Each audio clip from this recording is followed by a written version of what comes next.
J'ai décidé de donner les clés de notre nouvelle maison à mes parents. Que voulez-vous dire par là? Je veux que mes parents puissent aller et venir à leur guise. Comment veux-tu que j'accepte cela? Si tu ne peux pas l'accepter, il faudra peut-être envisager le divorce. Comment peux-tu être aussi égoïste? D'accord, je comprends. Comprenant mal mon accord, mon mari a souri avec contentement, pensant que je m'étais pliée à ses désirs. Or, ce que j'avais accepté, c'était le divorce. En apprenant cela, mon mari et ma belle-mère se sont retrouvés dans une situation inattendue. Je m'appelle Émilie. J'ai 36 ans et je travaille en tant que télétravailleuse indépendante. Mon mari, Mike, et moi sommes mariés depuis 10 ans. Nous avons un fils de 9 ans, Kevin, et nous vivons heureux tous les trois. Cependant, tout n'a pas été rose. En fait, il est surprenant que notre mariage ait duré 10 ans. Le fait que nous ayons un enfant est probablement l'une des principales raisons pour lesquelles nous n'avons pas divorcé. Nous nous sommes rencontrés lors d'une soirée pour célibataires. Il était un homme d'affaires prospère qui travaillait dans une entreprise très populaire à l'époque.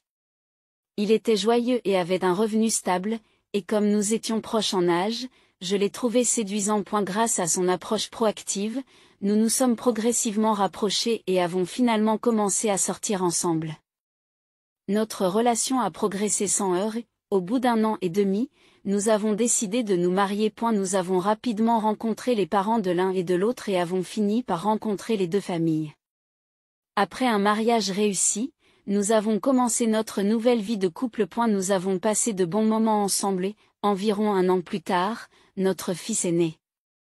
Cependant, il y a eu quelques problèmes à ce moment-là. Étant novice en matière d'accouchement et de parentalité, j'étais très anxieuse et j'ai fait part de mes sentiments à mon mari, qui a soudain appelé sa mère. Et elle m'a alors dit, « Ne t'inquiète pas, ma mère nous soutiendra à partir de maintenant. » Je voulais juste parler et me calmer avec mon mari. Mais il semblait avoir déjà consulté sa belle-mère, et dès le lendemain, elle a commencé à venir chez nous. Émilie, ne t'inquiète pas, je suis là. Je t'apprendrai toutes les ficelles de l'éducation des enfants. D'accord, ce n'est pas ce que je voulais. Je voulais apprendre et pratiquer par moi-même. Cependant, ma belle-mère et elle s'inquiétaient à chaque fois de ma façon d'élever les enfants. Ce n'est pas bien. Pour bien élever un enfant, il faut écouter mes conseils. Honnêtement, ma belle-mère était une personne difficile qui pensait que sa façon de faire était la seule bonne. Elle se mettait en colère si les choses n'allaient pas dans son sens. Était comme si c'était naturel, elle venait presque tous les jours. Rien que cela représentait un stress important, et je devais préparer des déjeuners et des collations supplémentaires pour ses visites, ce qui augmentait également nos dépenses. De plus, elle utilisait la cuisine et les denrées alimentaires sans rien demander, ce qui était très inquiétant. Et elle semble que mon mari lui ait donné une clé, car elle entrait soudainement dans notre maison pendant que je me détendais le matin. Est la première fois que ma belle-mère a utilisé sa clé pour entrer dans notre maison sans permission.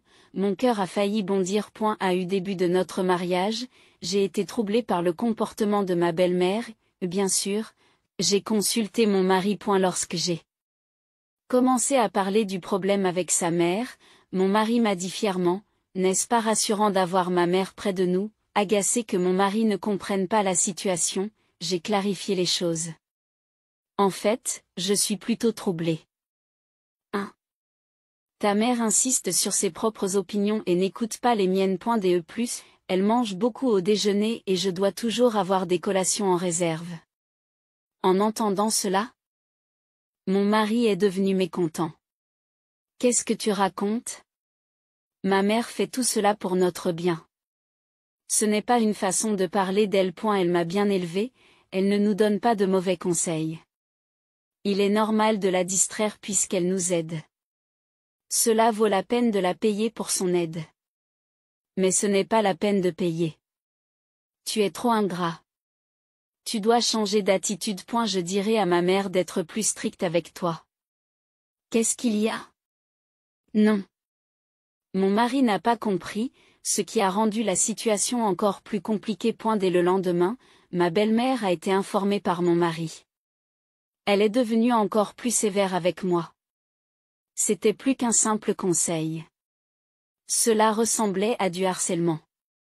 Elle se plaignait même de choses mineures et me critiquait fréquemment. Tu es une belle fille si maladroite. Je m'inquiète pour l'avenir de Kevin, qui hérite de tes gènes. Je me demandais pourquoi je devais subir de tels commentaires. Les mots durs et constants de ma belle-mère m'ont presque brisé l'esprit. Je commençais à penser que si cela continuait, je devrais peut-être envisager le divorce. C'est alors que mon mari s'est vu proposer une mutation professionnelle. L'entreprise laisse entendre que la mutation pourrait déboucher sur une promotion, mais vous préférez rester ici, n'est-ce pas? J'ai immédiatement répondu que je voulais être mutée. Quoi, si nous restons ici, nous pourrons aussi obtenir l'aide de maman. Ce n'est pas grave. De toute façon, j'ai pensé à reprendre le travail. Je vois. Si vous le dites, nous devrions peut-être être mutés. Le transfert de mon mari a été une grande joie pour moi. Ce doit être un cadeau de Dieu. Heureusement, je peux travailler à distance, je ne suis donc pas limitée par le lieu. C'est pourquoi je peux faire preuve de souplesse en ce qui concerne la mutation de mon mari. Et puis nous avons déménagé dans un autre état. Et si vous déménagez loin? Je ne pourrai pas m'occuper de vous. Ma belle-mère a dit cela avec regret, mais j'étais intérieurement ravie. Sans elle, nous pouvions vivre plus sereinement. Puis, une nouvelle journée a commencé pour nous trois. La vie dans un nouvel endroit était plus confortable que prévu. Les jours sans ma belle-mère sont encore plus agréables. Je dépose mon fils à la crèche, je me concentre sur mon travail à la maison et je gère le ménage. Je peux finir de préparer le dîner avant d'aller chercher mon fils. Tout se passe selon mes propres horaires et je peux passer mon temps librement. C'est un vrai bonheur. J'ai pu passer de nombreux moments agréables avec mon fils, rien que tous les deux. Nous avons passé des moments agréables à nous promener dans le parc et à faire du shopping. Lorsque mon mari rentrait à la maison, le dîner était prêt et nous pouvions manger un bon repas en famille. C'était la scène familiale dont j'avais toujours rêvé, contrairement aux tâches ménagères supervisées par ma belle-mère. Aujourd'hui, je me sens heureuse. Je souhaite sincèrement rester ici pour toujours. Mon souhait s'est peut-être réalisé lorsque mon mari n'a pas eu d'autres mutations et que nous avons pu passer 6 ans ici. Mon fils a eu 8 ans et a récemment commencé à nager. J'étais fière de le voir s'entraîner dur, et il m'a semblé en pleine forme, comme tout parent le penserait. Mon fils grandit et devient un garçon honnête et bon, avec beaucoup d'amis qui apprécient sa vie à l'école. Cependant, au cours de cette agréable vie scolaire, le transfert de mon mari a été décidé. De plus, la destination de retour était la branche précédente, ce qui signifiait que nous serions à nouveau plus proches de ma belle famille, ce qui me mettait un peu mal à l'aise. Comme mon mari était muté, mon fils et moi n'avions pas d'autre choix que de le suivre. Mon fils était très triste de quitter ses amis et a pleuré lors de sa fête d'adieu. De retour près de ma belle famille après 6 ans. Nous avons commencé une nouvelle vie dans un appartement loué pour le moment. Mon fils, sociable, s'est rapidement fait de nouveaux amis, ce qui m'a soulagé. Cependant, ma plus grande inquiétude concernait la présence de ma belle-mère, qui allait probablement recommencer à venir fréquemment chez nous. Alors que j'étais en train de réfléchir, ma belle-mère est venue en vacances. Oh, ça fait longtemps. Maman, ça fait longtemps.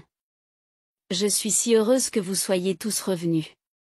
Ma belle-mère était tout sourire. Cependant, je sentais un lourd brouillard dans mon cœur, me demandant si elle était heureuse simplement parce que son fils était de retour ou parce qu'elle pouvait à nouveau m'embêter. Comme prévu, ma belle-mère a commencé à se montrer fréquemment en semaine. Belle-mère, vous êtes encore là? Oui, il y a un problème, Kevin est à l'école et je suis la seule à la maison pendant cette période. Tu n'as donc plus besoin de me donner des conseils. Oh, je suis une telle nuisance, c'est terrible. J'en parlerai à Mike. C'est vraiment gênant. Les visites fréquentes de ma belle-mère perturbent mon emploi du temps. Je ne peux pas me concentrer sur mon travail et la charge des tâches ménagères augmente. J'ai donc montré clairement que sa présence est une nuisance. Pourquoi viens-tu si souvent? Et chez toi, choquée et outrée par ma question, ma belle-mère m'a répondu, cela ne vous regarde pas. Je sacrifie mon temps pour superviser votre ménage, mais j'ai dit que ce n'était pas nécessaire. De quoi parlez-vous, une belle fille qui se rebelle contre sa belle-mère, se rebeller? Vous attendez de la soumission? Quelle façon irrespectueuse de parler! Es-tu devenue bien arrogante au cours de ces 6 années? Tu devrais respecter tes aînés. Alors, j'apprécierais que vous vous comportiez d'une manière qui mérite le respect. Toujours en train de répliquer? Quelle belle fille gênante tu fais, en disant cela. Son visage devint rouge comme la peste. Pouvez-vous préparer le déjeuner rapidement? Pourquoi devrais-je aussi préparer ton déjeuner, quoi? Puisque je suis ici, c'est tout à fait naturel, n'est-ce pas? Tu es venu ici de ton propre chef. Je ne vous ai pas invité. Pourquoi dites-vous des choses aussi irrespectueuses? C'est une question que vous devriez vous poser. Cette conversation ne mène nulle part. Alors il vaudrait mieux que vous partiez. J'allais partir de toute façon. Sur ce, ma belle-mère est partie en colère et je me suis plongée dans mon travail, soulagée de ce dérangement. Cependant, l'interaction avec ma belle-mère m'avait pris du temps, ce qui avait retardé mon travail. Je me suis dépêchée de terminer mon travail et j'ai commencé à préparer le dîner, car mon fils devait rentrer à la maison. Ce soir-là, comme prévu, mon mari est rentré à la maison, l'air furieux. J'ai eu des nouvelles de maman. Tu as été grossier et tu l'as fait fuir? Ce n'est pas vrai. Elle est partie de son propre chef. Arrête de répondre. Quoi, maman avait hâte de passer du temps avec toi. C'est terrible de la traiter si froidement. Ce n'est pas ça. Elle n'était pas impatiente de passer du temps avec moi. Elle avait hâte de me harceler. Qu'est-ce que tu racontes? Il est impossible que maman harcèle qui que ce soit. Mon mari n'a pas du tout tenu compte de ce que j'avais dit, se contentant de prendre le parti de sa mère. Il n'a jamais douté de sa mère et était clairement une maman comme un garçon. Dès que sa mère est impliquée, il perd sa capacité à juger clairement. Il est vraiment difficile de traiter avec cette mère et ce fils. Alors que je réfléchissais à tout cela, mon fils a commencé à parler. Je vois souvent la grand-mère intimider la mère. Quoi? Mon mari a été surpris par les paroles de mon fils. Grand-mère dit toujours des choses méchantes à maman et j'ai pitié d'elle. Est-ce vrai? Le ciel ne mentirait pas. Il a raison. Je suis toujours harcelée et je ne fais que me défendre. Mon fils ayant pris ma défense et témoigné des brimades, mon mari n'avait plus rien à dire. Je ne peux pas croire que ma mère puisse faire de telles choses. Et la voix de mon mari s'est affaiblie et il a cessé de parler. Grâce à mon fils, je n'ai pas eu à subir de stress inutile. La prochaine fois que j'achèterai des snacks, il faudra que je prenne beaucoup de ses plats préférés. Malgré la nouvelle visite de ma belle-mère, je ne l'ai pas laissé entrer. Pourquoi n'ouvrez-vous pas la porte? Je ne veux plus que vous me dérangiez dans mon travail. Qu'est-ce qu'il y a? Arrêtez de plaisanter. Après ces mots, elle a appuyé sur la sonnette à plusieurs reprises, mais je suis allée dans mon bureau et j'ai mis de la musique à fond pour étouffer le bruit de la sonnette. Enfin, j'étais libérée de l'ingérence de ma belle-mère. Plongée dans mon travail, je me souris à moi-même. Malgré ces multiples visites, je n'ai pas répondu, la forçant à partir. Comment peut-on permettre cela? Le problème, c'est que vous venez à l'improviste et que vous vous mettez à l'aise. Pourquoi ne retournes-tu pas faire le ménage chez toi? Pourquoi es-tu si horrible? Ouvrez la porte tout de suite. Ma belle-mère, furieuse, a donné un coup de pied dans la porte. Arrêtez ou j'appelle la police. La police. Ne dis pas des choses aussi effrayantes. C'est vous qui faites quelque chose d'effrayant. Donner un coup de pied dans la porte d'entrée de quelqu'un est impensable. C'est parce que vous ne me laissez pas entrer. Eh bien, je ne veux pas vous laisser entrer. C'est évident. Je suis de la famille. Même si vous l'êtes, vous devriez avoir un peu de décence. En ce qui me concerne, vous êtes un étranger. Et si vous continuez à vous attarder, j'appellerai la police. D'accord. Je m'en vais. Sur ce, ma belle-mère est finalement partie. Ce soir-là, comme prévu. Mon mari était furieux. Mais après avoir entendu l'enregistrement du dictaphone que j'avais préparé, il ne savait plus où donner de la tête. Cela aurait dû lui faire prendre conscience de l'absurdité des actes de sa mère. Par la suite, ma belle-mère a cessé de venir, probablement parce que mon mari a eu une discussion avec elle. Depuis, nous vivons en paix. Avec suffisamment d'économie, nous avons finalement décidé d'acheter une nouvelle maison. Construire notre propre maison et y vivre avec ma famille était mon souhait de longue date. Aujourd'hui, ce rêve est devenu réalité. Après avoir consulté l'entrepreneur et avoir eu de nombreuses discussions, notre maison a finalement été achevée. Mon fils et moi parlions avec enthousiasme de notre nouvelle maison. Mais un jour, mon mari a soudain fait cette suggestion. J'ai décidé de donner les clés de notre maison à mes parents. Que voulez-vous dire par là? Je pense que c'est mieux pour ma mère et pour tout le monde d'aller et venir librement. Elle semble avoir réfléchi à ses actes. Après tout, il est préférable que toute la famille s'entende. Comment voulez-vous que j'accepte cela? Comment voulez-vous que je l'accepte? Vous savez ce que j'ai vécu, n'est-ce pas? Et tu veux toujours lui donner les clés? C'est hors de question. Si tu ne peux pas l'accepter, il faudra peut-être envisager le divorce. Mon mari, rouge de colère, a dit cela et a claqué la table. Comment peut-il être aussi égoïste? Dès que j'ai vu mon mari adopter une telle attitude pour la première fois, mon amour pour lui s'est refroidi. D'accord, je comprends. Comprenant mal mon accord, mon mari sourit de contentement, pensant que je m'étais pliée à ses désirs. C'est très bien. Je vais donc poursuivre dans cette direction. Mon mari affichait un air triomphant. Cependant, ce que j'avais accepté, c'était le divorce. Lorsque mon mari et ma belle-mère s'en sont rendus compte, ils ont été confrontés à une situation inattendue. J'ai secrètement emballé mes affaires et les ai envoyées chez mes parents pour le moment. Puis, avant le jour prévu pour le déménagement avec mon mari, j'ai demandé au déménageur de venir chez mes parents et de transférer toutes les affaires dans la nouvelle maison. J'étais en train de déballer mes affaires dans la nouvelle maison avec mes parents lorsque j'ai reçu un appel de mon mari. Qu'est-ce qui se passe? Pourquoi les affaires de Kevin et les tiennes ne sont pas là? C'est parce que nous avons déjà déménagé dans la nouvelle maison. Qui? Le déménagement n'était-il pas prévu pour la semaine prochaine? Pourquoi fais-tu les choses de ton côté?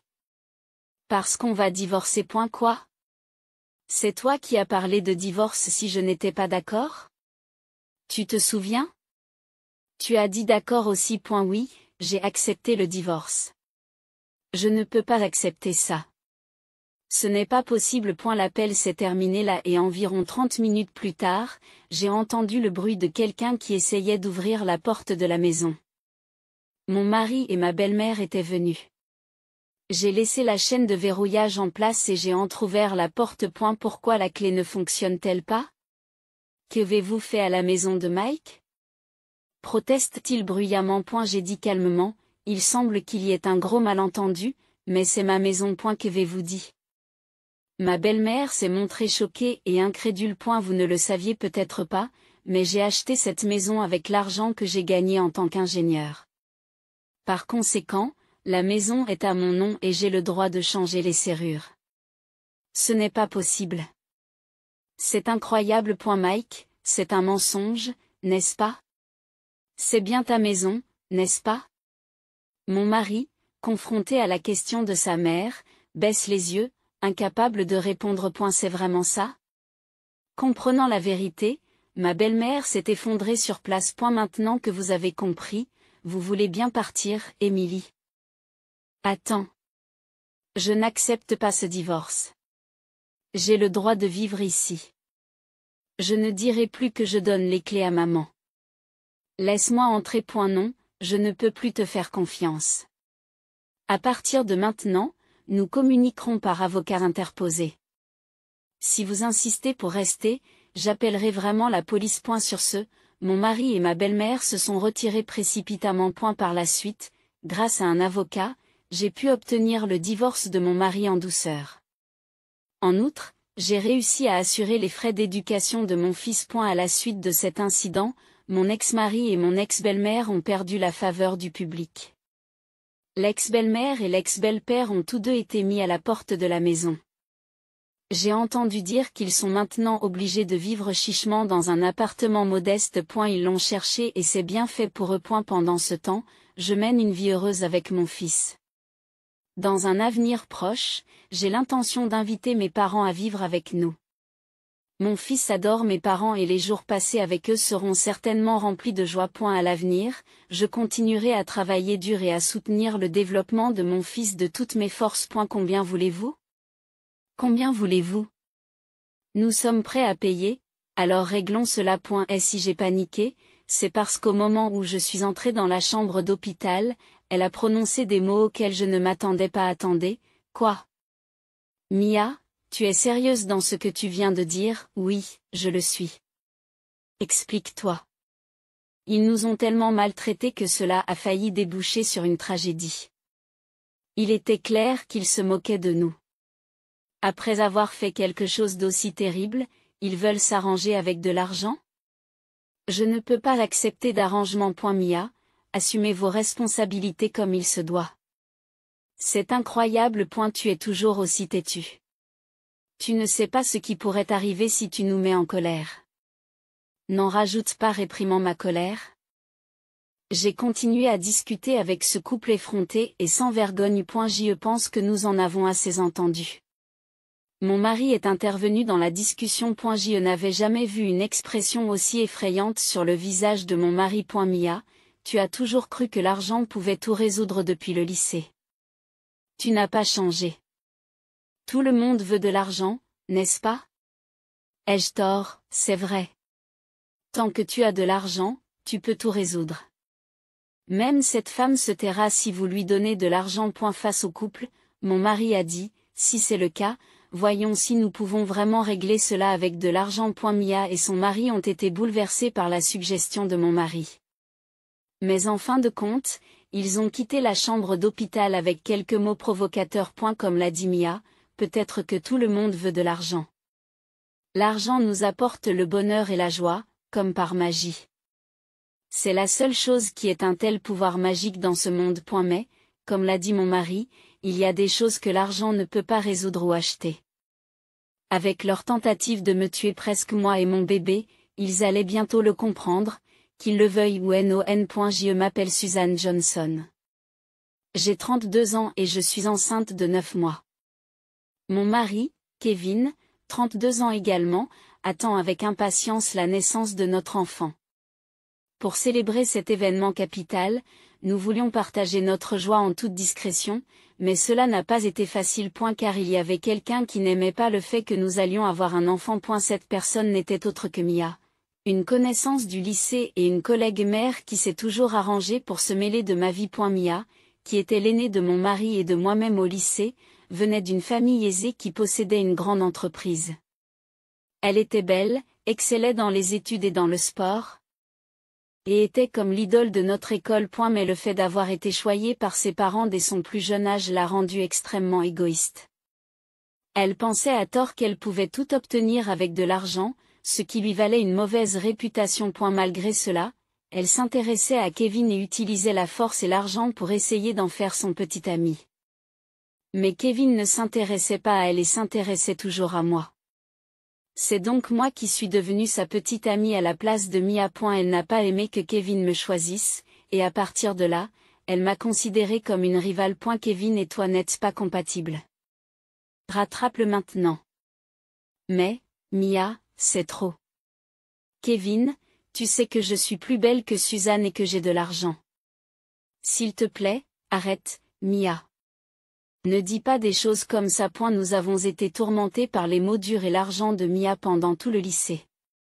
J'ai consulté les professeurs à plusieurs reprises, mais même n'ont pas pu s'opposer au pouvoir financier de Mia, et la situation est restée inchangée. Après que Mia a obtenu son diplôme, nous l'avons évité autant que possible, ne voulant pas la provoquer. Nous avons perdu le contact avec elle pendant un certain temps. Plusieurs années plus tard, Mia est réapparue de manière inattendue dans nos vies et nous a confrontés. Suzanne et Kevin. Cela fait longtemps que je ne vous ai pas vus, mais il semble que vous ayez construit une vie décente malgré votre pauvreté. Mia s'était également mariée et avait des enfants. Sa famille arborait des marques de luxe et conduisait des voitures hors de prix. Elle a continué à se comporter comme au lycée, utilisant sa richesse pour contrôler les autres mères de famille. Elle allait même jusqu'à leur donner de l'argent de poche. Beaucoup d'entre elles ont refusé, mais elles ont été tentées par l'argent et ont fini par l'accepter. En échange de l'argent, elles devaient faire tout ce que Mia leur demandait. Ensuite, Mia a commencé à nous harceler en utilisant l'ami maman qu'elle avait payé. Suzanne, ton sens de la mode a toujours fait défaut, n'est-ce pas? Kevin ne t'a jamais vraiment acheté de vêtements décents depuis le temps? Peux-tu arrêter de parader dans la rue principale comme si elle t'appartenait? Vous devriez marcher dans les rues secondaires. Ce n'est pas un endroit pour les gens comme vous. Tenez, prenez un peu d'argent et allez déjeuner dans un restaurant familial ou un resto. Mia critiquait notre apparence et nos actions de cette manière, exhibait son argent et continuait à nous harceler comme au lycée. Plus vous réagissez à ce genre de personnes, plus elles ont envie de vous embêter. Il suffit donc de l'ignorer et elle arrêtera probablement un jour. J'ai d'abord voulu contester le conseil de mon mari, mais j'ai vite accepté ses paroles. En effet, comme le disait mon mari, il était évident que les gens comme Mia intensifiaient leur harcèlement lorsqu'ils obtenaient une réaction. Avec mon mari, nous avons fait face aux provocations de Mia avec un minimum d'interaction et nous avons veillé à ce que ses paroles ne nous affectent pas. Un jour, j'ai appris que j'étais enceinte. Dès que j'ai annoncé la nouvelle à mon mari, il a été ravi, prêt à assumer son rôle de père avec fierté et à faire de son mieux pour notre enfant. Inspiré par la détermination de mon mari, j'ai également trouvé le courage de vivre fièrement en tant que mère et en tant que personne. J'espérais des jours paisibles sans le harcèlement de Mia, mais la réalité n'était pas aussi clémente. Un jour, 9 mois après le début de ma grossesse, j'ai rencontré Mia alors que je revenais de faire des courses avec mon ventre visiblement gonflé. Oh, Suzanne, tu as tellement grossi depuis la dernière fois que je t'ai vue. Qu'est-ce que tu as mangé pour avoir l'air si embarrassante? Ce n'est pas parce que j'ai pris du poids. Je suis enceinte. C'est naturel. Et si vous n'avez rien à faire avec moi? Pourriez-vous vous taire? Apparemment irritée par ma réponse, Mia s'est mise en travers de mon chemin. Tu as peut-être un plus gros ventre maintenant, mais il semble que ton attitude ait grandi aussi. Comment quelqu'un qui fait caca et s'amuse comme toi peut-il tomber enceinte? Tu me pousses vraiment à bout. Je me fiche de ce que tu penses, Mia. Je veux juste avoir mon enfant en paix. J'ai essayé de désamorcer la situation, mais cela n'a fait qu'aggraver la colère de Mia. Excusez-moi, Suzanne? C'est comme ça que tu me parles? Alors que j'essayais de m'éloigner, Mia m'a poursuivi en essayant de m'attraper par le bras. Dans l'agitation qui s'ensuivit, son bras droit frappa durement mon ventre. L'impact m'a fait tomber et une douleur aiguë a irradié mon abdomen. À l'agonie, j'ai sorti mon téléphone de mon sac et j'ai appelé mon mari, en réussissant à peine à dire le bébé. Que dois-je faire, avant de perdre connaissance? Je me suis réveillée et j'ai réalisé que j'étais dans un lit d'hôpital. Bien au chaud sous une couverture électrique, une perfusion de 4 dans le bras, j'ai entendu des voix familières tout près de moi. En me retournant, j'ai vu mes amies, Olivia et Emma, assises à côté de moi. Pourquoi êtes-vous là? Mon bébé va bien? Ne bougez pas, Suzanne. Tu dois te reposer. J'ai essayé de me redresser, mais j'ai été arrêtée par une douleur aiguë dans mon ventre. Olivia et Emma ont essayé de m'aider à m'allonger, et c'est alors que j'ai remarqué que mon ventre avait rétréci. Une infirmière m'a informé que j'avais accouché prématurément peu après avoir perdu connaissance et qu'ils avaient pratiqué une césarienne d'urgence. Le bébé était en couveuse en raison de sa prématurité, mais il était heureusement en bonne santé. Mon mari, sentant l'urgence de mon appel, s'est précipité. Il avait été informé de ce qui s'était passé par Olivia, Emma et le médecin traitant, et il était furieux. À ce moment-là. Suivant les conseils d'Olivia et d'Emma de prendre beaucoup de repos, j'ai décidé de me concentrer sur mon rétablissement afin de pouvoir voir le bébé dès que possible. Cependant, le lendemain, un couple inattendu est venu dans ma chambre d'hôpital. Mia et son mari, Matt, Mia, quelle audace de ta part. Juste pour être sûr, pourquoi êtes-vous ici? Olivia et Emma ont dévisagé le couple d'un air sévère. Cependant, ils s'approchèrent de mon lit comme s'ils ne les avaient pas vus. Quelle audace de leur part de faire irruption dans ma chambre sans frapper, surtout après ce qu'elle m'avait fait subir. Je me sentais tellement dégoûtée que je n'ai pas pu m'empêcher de tordre mon visage de répulsion. C'est alors que le couple grossier a soudain fait une proposition incroyable. Nous allons être directs. Combien voulez-vous? Pardon? Combien voulez-vous? Je propose de payer, alors réglons ça. Dès qu'ils sont entrés dans la pièce et qu'ils ont prononcé ces mots inattendus, j'ai paniqué. Attendez, quoi? Mia, tu es sérieuse dans ce que tu viens de dire? Oui, je le suis. Explique-toi. Ils avaient été à deux doigts de provoquer une tragédie majeure, et la façon dont ils nous traitaient était évidente. Suggérer de régler tout cela avec de l'argent après tout ce qu'ils ont fait était impensable. Je ne peux pas accepter un règlement. Mia, prends tes responsabilités. Mais au lieu d'écouter, Mia et Matt ont continué à s'insulter. C'est incroyable. Tu es toujours aussi têtu. Tu ne sais pas ce qui pourrait arriver si tu nous mets en colère. N'insiste pas. Il ne s'agit pas d'être têtu. Tu devrais arrêter de faire des affirmations ridicules et de nous regarder de haut. Oui, Mia. As-tu oublié ce que tu as fait à Suzanne? Un faux pas, et le problème aurait pu être bien plus grave. Le bébé de Suzanne était vraiment dans son ventre, et tu les as mis en danger sans réfléchir. Et maintenant, vous offrez de l'argent comme si tout allait bien? Ne devriez-vous pas être reconnaissante? Acceptez l'arrangement avant de nous mettre encore plus en colère. Sachez où vous êtes.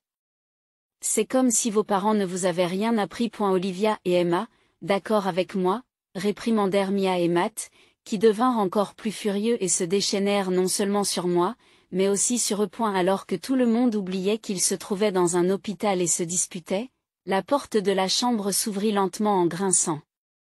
Je comprends ce que vous essayez de dire, mais il n'est pas question de résoudre ce problème avec de l'argent. Mon mari parlait d'une voix calme mais ferme. Olivia et Emma le regardent avec surprise. Mia et Matt ne s'attendaient pas à le voir, et sa fureur sans précédent les fit reculer. Voir ce côté de mon mari était nouveau pour moi. Olivia et Emma.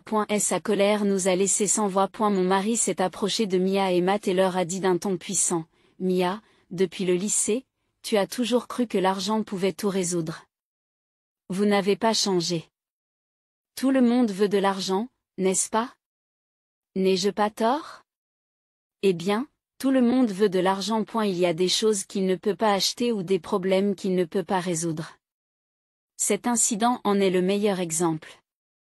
Et quelle que soit la somme d'argent proposée, je n'ai pas pu l'accepter. Ma fille, la couveuse et moi-même sommes heureusement en bonne santé et en vie, mais nous aurions pu être envoyés dans l'au-delà, malgré la gravité de l'incident. Mia semblait n'avoir aucun remords ni aucune compréhension. Et elle en va de même pour Matt, qui était assis à côté d'elle. Ils ont probablement ce genre d'état d'esprit. En pensant ainsi, ma colère contre eux s'est accrue, et je ne voulais pas qu'ils suggèrent avec autant de désinvolture que cette affaire pourrait être résolue avec de l'argent. Je pense la même chose que Kevin. Et si l'argent pouvait tout résoudre? Il ne serait pas nécessaire de faire appel à la police ou aux avocats. Permettez-moi d'être encore une fois très clair. Vous devez tous les deux prendre vos responsabilités. Qu'est-ce qui t'arrive? Tu es plus têtu que d'habitude aujourd'hui, n'est-ce pas? Vous n'êtes pas tous heureux si vous recevez de l'argent? C'est vrai. Tout peut être résolu tant que vous avez de l'argent. Vous devez vous taire si on vous en donne. Vous devez connaître votre place.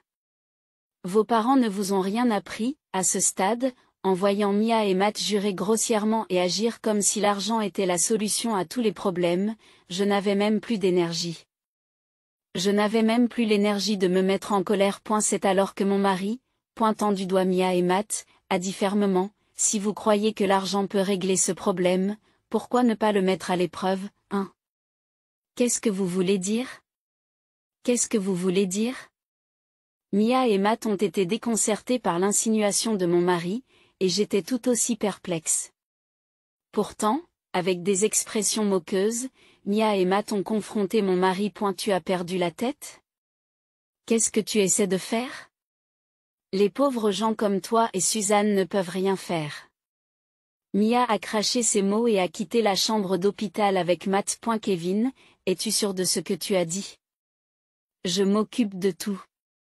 Ne t'inquiète pas, mon chéri. Il n'y a aucune raison de s'inquiéter.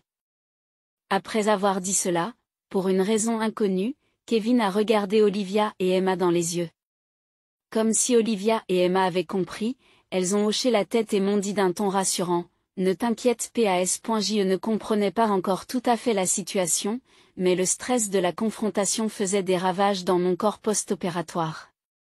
Je voulais éviter toute nouvelle confrontation ou dispute. J'ai donc décidé de m'en remettre à mon mari et de me concentrer sur mon rétablissement. Le lendemain soir, Mia est entrée en trombe à l'hôpital. Son visage était rouge de colère. En voyant son visage, il était clair qu'elle était furieuse. Et, je sais que tu es là. Lève-toi et sors tout de suite, espèce de femme lâche et vulgaire. Tu as tout manigancé, n'est-ce pas? Je peux voir à travers ça. Les infirmières à l'extérieur de la chambre d'hôpital se disputaient avec elle tandis qu'elle continuait à crier. Sa voix était pleine de colère. À ce moment-là, mon mari, qui rentrait du travail, a vu Mia faire une scène à l'extérieur de l'hôpital et lui a dit calmement, « À quoi penses-tu? En faisant irruption dans l'hôpital et en criant comme ça, tu as perdu la tête? » Mia a explosé de rage contre lui. Je sais tout. À cause d'un simple désaccord, tu as décidé d'impliquer la police et les avocats. Tu as décidé d'impliquer la police et les avocats. Suzanne et toi avez orchestré tout cela, n'est-ce pas? Juste parce que vous dites des choses étranges. Pour une femme délirante comme vous, c'est probablement la réponse la plus efficace et la plus appropriée. Quoi? Vous manquez d'égard envers les autres patients. Maintenant, partez. Présentez vos excuses au poste de police. Au mot de Kevin, la colère de Mia s'est intensifiée et elle a essayé de s'approcher de ma chambre.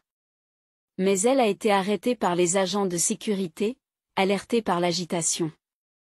Sa voix s'est affaiblie, sans doute parce qu'elle a été escortée hors de l'hôpital. Je pouvais entendre les sirènes et les cris de Mia à l'extérieur, suggérant que Kevin l'avait dénoncé et que la police l'emmenait. Ce soir-là, j'ai reçu un appel de Matt. J'ai une demande à faire. S'il te plaît, n'aggrave pas la situation et ne m'implique plus. Je divorce. Je ne te ferai plus rien, s'il te plaît. Il a appelé de nulle part, en tenant des propos incompréhensibles et en agissant de manière égoïste. Si la femme est comme elle est, le mari l'est aussi. J'entendrai les détails plus tard. Arrêtez de m'ennuyer avec vos affirmations égoïstes et sans fondement. Après lui avoir raccroché au nez, j'ai immédiatement bloqué son numéro et j'ai pu enfin m'installer dans le repos paisible qui a suivi. Plus tard, j'ai appris que Kevin avait des amis proches, dont les maris d'Olivia et d'Emma. Par coïncidence, le mari d'Olivia était policier et celui d'Emma journaliste. Après l'incident avec Mia et Matt à l'hôpital, Kevin leur avait demandé de l'aide. Ils ont accepté avec plaisir. Olivia et Emma ont également offert leur aide, car elles étaient furieuses des actes de Mia. Dans un premier temps, Kevin a déposé une plainte pour coups et blessures contre Mia, ce qui, grâce aux relations d'Olivia avec la police, a conduit à son arrestation. Au cours de l'interrogatoire mené par Emma, qui est avocate, Mia tente désespérément de se défendre. Cependant, Olivia avait enregistré la conversation à l'hôpital et l'avait présentée comme preuve. Grâce aux témoignages complémentaires d'Olivia et d'Emma, Mia a été reconnue coupable et condamnée à payer une lourde indemnité. Grâce au mari d'Emma, l'affaire a été publiée dans le journal. En conséquence, Mia, mais aussi sa famille, ont subi un coup dur. Il a été révélé que ses parents avaient détourné des fonds de l'entreprise pour couvrir les méfaits de leur fille, plongeant leur entreprise dans la crise. Quant à Matt, il a agi de manière égoïste, profitant de la puissance financière de Mia, ce qui a donné une mauvaise image de lui à tout le monde. Et il semble que les rumeurs à son sujet se soient répandues au travail. Matt était dévisagé froidement par ses collègues, et des rumeurs circulaient à son sujet ici et là. Ce qui détériorait ses relations avec ses collègues. Et la situation s'est encore aggravée lorsque la rumeur a atteint le département des ressources humaines. La direction de l'entreprise a commencé à se méfier de Matt et le département des ressources humaines a décidé de le transférer dans une autre branche. Naturellement, Matt et Mia ont divorcé. Mia a été reniée par ses parents, et même ses enfants lui ont été retirés. Aux prises avec la dette liée à l'indemnisation et isolée socialement à cause de l'incident, elle aurait fini par vivre comme sans-abri dans un parc. Olivia et Emma l'ont vu recevoir de la nourriture dans une soupe populaire. De son côté, Matt, incapable de supporter l'isolement et les ragots au travail, a soudainement démissionné. Les rumeurs disent qu'il est parti en train, mais on ne sait toujours pas où il se trouve. Plusieurs mois après l'incident, je suis sortie de l'hôpital et mon enfant et moi sommes en excellente santé. Nous avons reçu une indemnisation substantielle de la part de Mia. Ma fille n'a pas eu de séquelles et grandit sainement. Cet incident m'a permis de resserrer les liens avec mon mari, mais aussi avec mes amis, notamment Olivia et Emma. Aujourd'hui, nous coulons à nouveau des jours paisibles et nous sommes vraiment heureux.